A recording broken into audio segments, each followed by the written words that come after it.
Beowulf was a fearless leader, a caring friend and a trusted advisor. Without me, the true story would have been lost.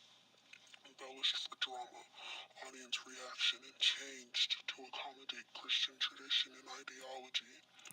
Modern transcriptions of our story will leave out key factors of who we were. We, the Great Gates, were not Christian.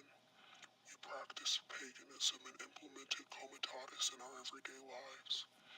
We believed in friendship and fellowship. Beowulf, most of all.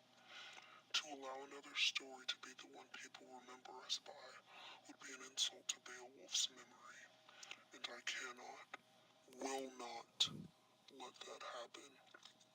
I'm Wiglaf, the last of the bunch who have fought with Beowulf, and I am here to set the story straight, to tell of what really happened on that fateful day.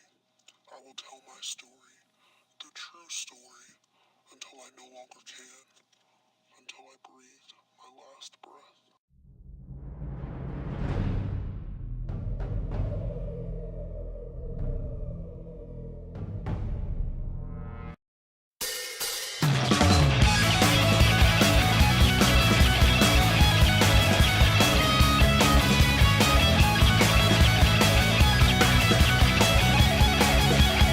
News continues to pour from the north about this brave Beowulf overtaking the land and beating all the enemies on this land. Can you please tell us who is Beowulf? Yeah, I can do that. I'm the eyewitness. I saw everything out here because it was in my backyard, and I know what I saw. Sure.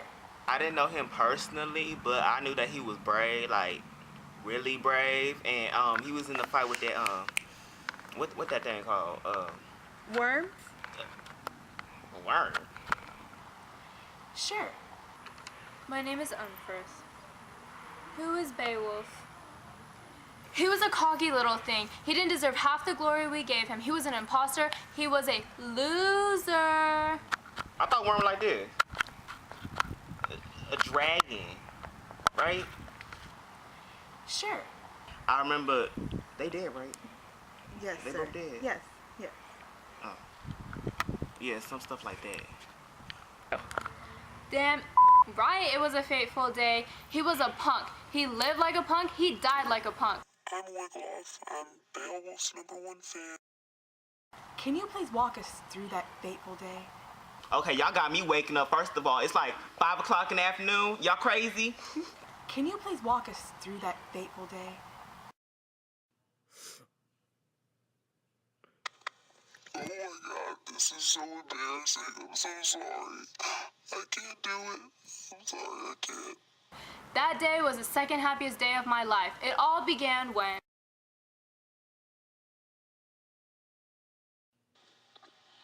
On that fateful day, the most glorious dragon defended the largest mass of wealth any of our people had ever seen. He spit fire left and right, murdering our people in cold blood, provoking our fair, heaven-sent king, Beowulf. Despite his crippling old age, he leaped to the task, as expected. Beowulf was, and has always been, a man of God. And so when he was preparing himself for battle, it's no surprise that his savior was at the forefront of his mind. Spry old Beowulf prepared himself for battle as if he was a gate adolescent. Beowulf seemed to come alive again, regaining all the strength and prowess of his glory years.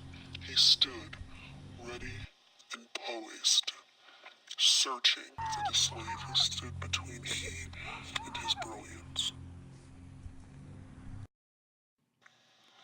Beowulf was such an effective leader. He knew how to turn his enemies' fears into his strengths. One of the most consistent men, he knew how to focus, and he never stopped until he finished.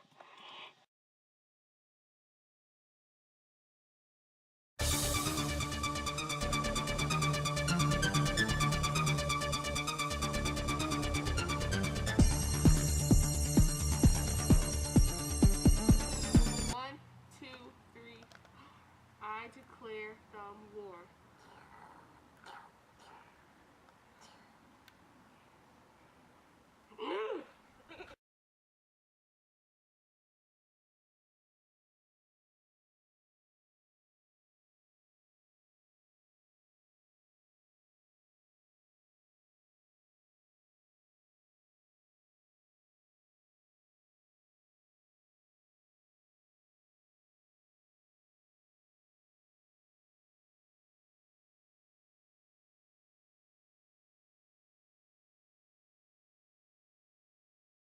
it, Beowulf. You can do it.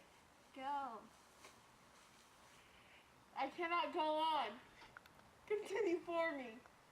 Okay, Beowulf. It's my duty.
Beowulf was buried on one of the coldest days of the years. His body was preserved just as he'd asked. The snow and hail adorned his body in the oddest of ways. We should have known that our Beowulf would go out with a bang. He died honorably, defending the people he knew dearest and loved the most. Beowulf died in the company of a great friend, me, Wiglaf. Through his death, he exhibited everything that we Geats hold closest: friendship and fellowship, honor, and most importantly, loyalty. Although a great lot of our comrades left in fear, two, only two, had the courage to stay. That two is too plenty. We were more than enough. Beowulf was more than enough.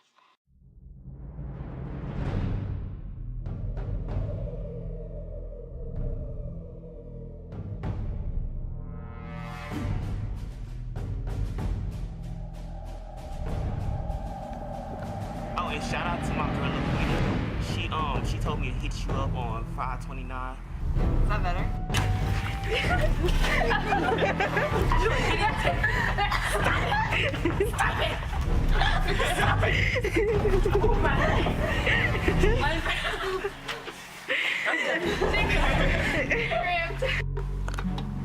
Started? Yes, ma'am.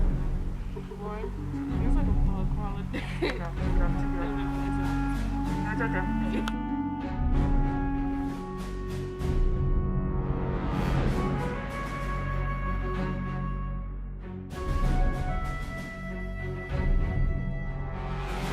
He was a punk. He lived like a punk. He died like a punk.